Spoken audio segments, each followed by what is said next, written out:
Renungan Masa Prapaskah 2024. Senin, di minggu pertama Prapaskah.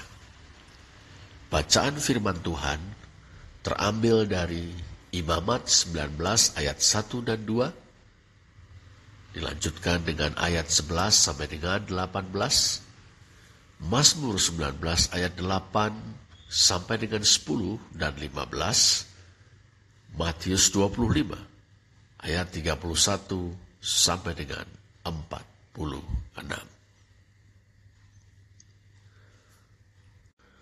Imamat 19 ayat 1 dan 2, ayat 11 sampai dengan 18. Tuhan berfirman kepada Musa, "Berbicaralah kepada segenap jemaah Israel, dan katakan kepada mereka, kuduslah kamu, sebab aku Tuhan Allahmu kudus. Janganlah kamu mencuri, janganlah kamu berbohong, dan janganlah kamu berdusta seorang kepada sesamanya. Janganlah kamu bersumpah dusta demi namaku, supaya engkau jangan melanggar kekudusan nama Allahmu. Akulah Tuhan.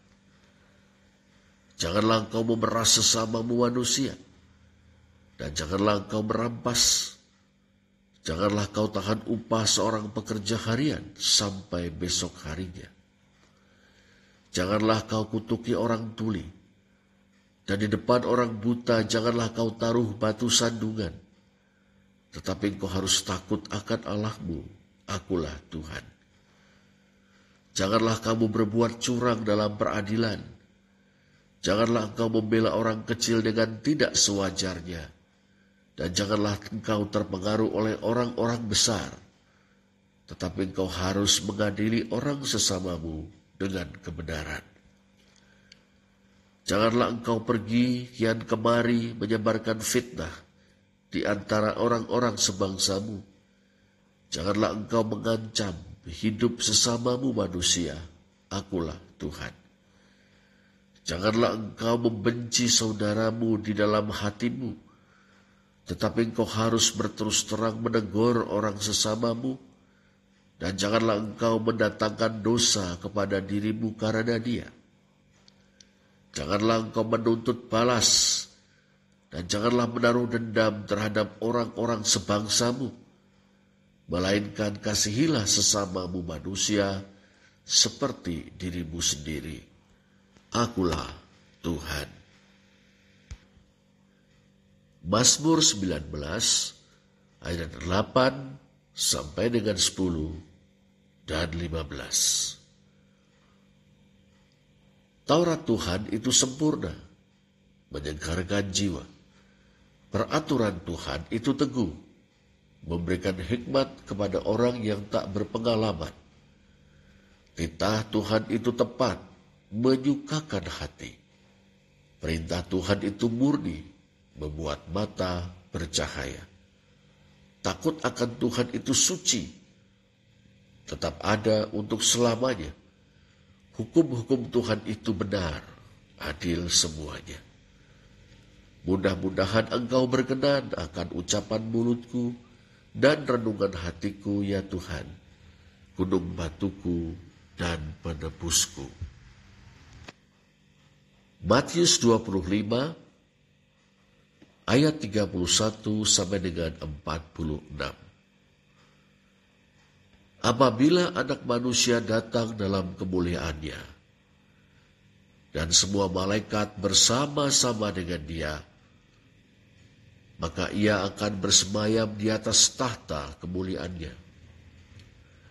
Lalu semua bangsa akan dikumpulkan di hadapannya, dan ia akan memisahkan mereka seorang daripada seorang, sama seperti gembala memisahkan domba dari kambing.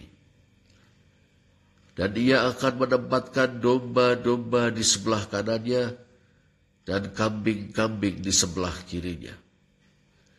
Dan raja itu akan berkata kepada mereka yang di sebelah kanannya, "Mari, hai kamu yang diberkati oleh Bapa-Ku, terimalah kerajaan yang telah disediakan bagimu sejak dunia dijadikan. Sebab ketika aku lapar, kamu memberi aku makan. Ketika aku haus, kamu memberi aku minum. Ketika aku seorang asing, kamu memberi aku tumpangan.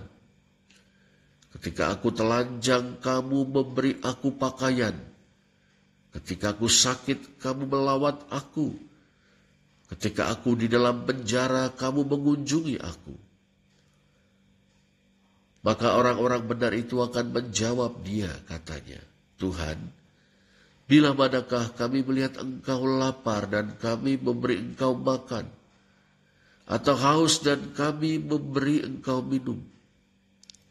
Bila manakah kami melihat engkau sebagai orang asing dan kami memberi engkau tumpangan, atau telanjang dan kami memberi engkau pakaian?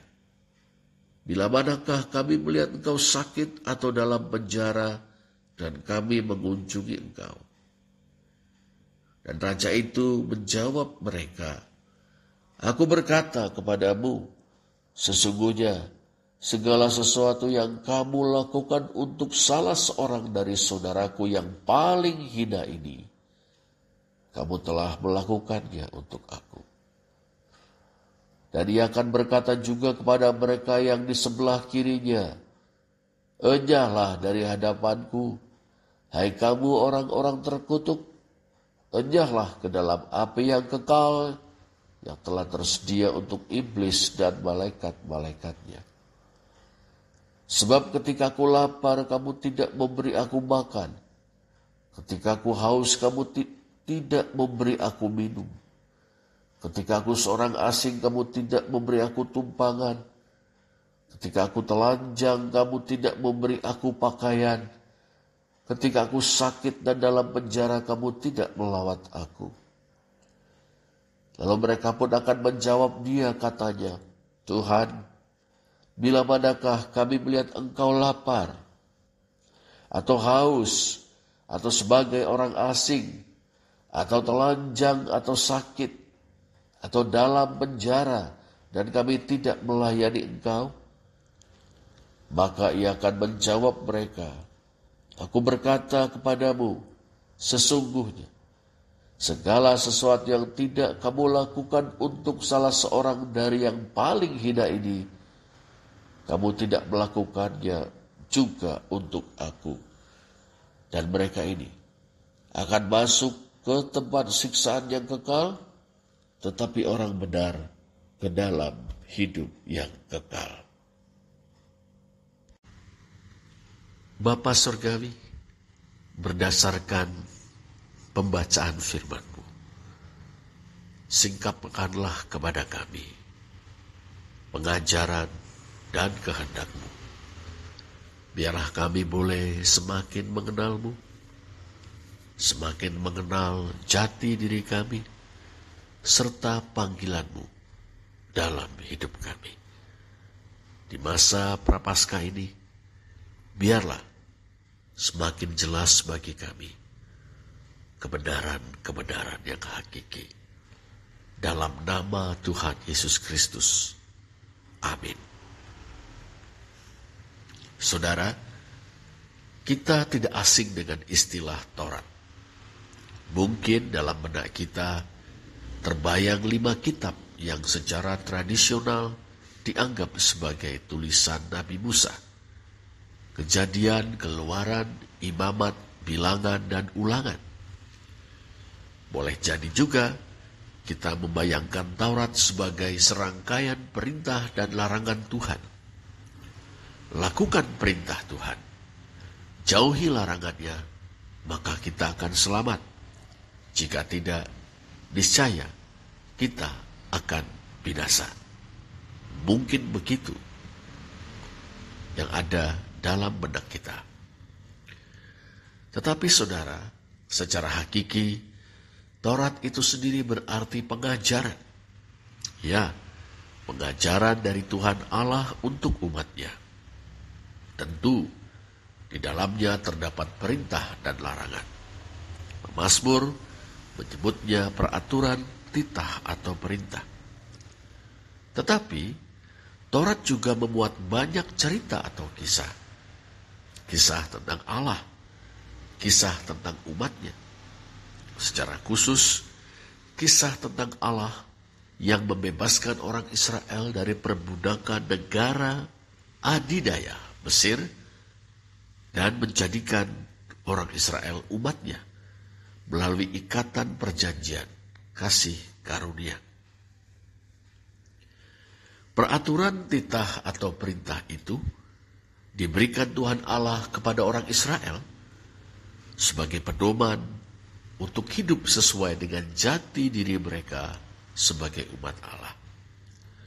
Pedoman itu berintikan ajakan untuk takut akan Tuhan atau menghormati Tuhan, dan panggilan untuk saling peduli seorang dengan yang lain di antara umat Allah.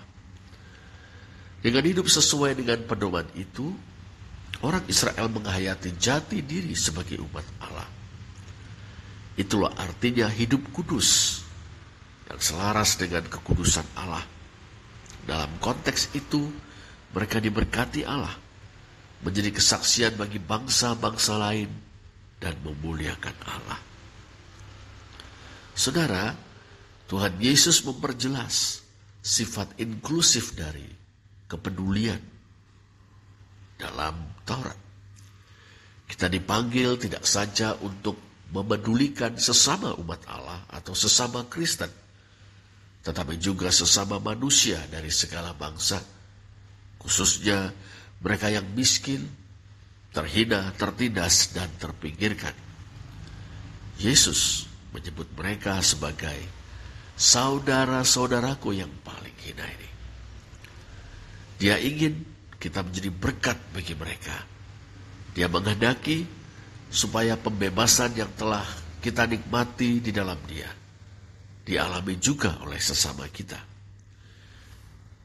Menghormati Allah dan peduli kepada sesama kita manusia, itulah kekudusan hidup kita. Amin.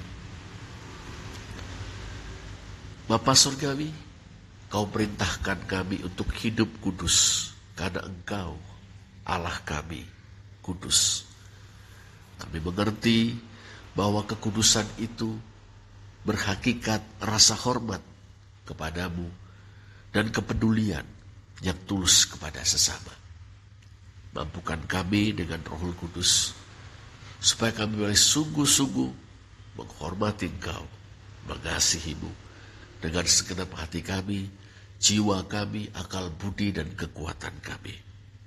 Dan mampukan kami oleh Roh-Mu yang kudus, agar kami dapat mengasihi dan mempedulikan sesama kami.